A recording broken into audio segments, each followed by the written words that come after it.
It was two for the low, low price of 3 in 1 finding the churchyard of St. John's.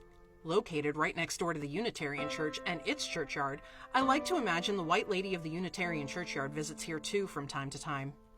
We accessed it by accident by going through the Unitarian Churchyard and only realized that it wasn't part of the Unitarian Cemetery by virtue of how the grounds were kept. While the Unitarian Churchyard is much more organic, the setting filled with plants and trees, a decidedly garden-like setting, St. John's Churchyard is much tamer by comparison. Flat, well-kept lawns. I can really do this. I can. Why do I write this so complicated for myself? Flat, well-kept lawn, dotted with neat rows and plots of graves, with a border around it of well-kept beds, a tree here or there, but small in stature. You can definitely tell where St. John's leaves off and the Unitarian Churchyard begins, even without the virtue of passing through the unlocked and open gate between them. St. John's origin can be traced back to the arrival of Dr. Henry Melchior Muhlenberg back in 1742.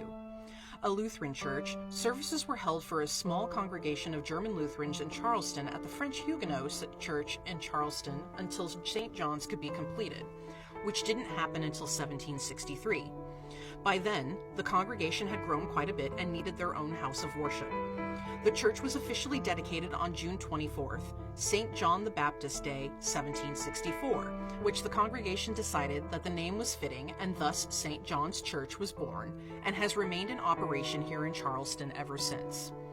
With a history of over 275 years, the congregation eventually outgrew the walls of the original church building, and it was in 1818 that the present church building that we can visit today was dedicated.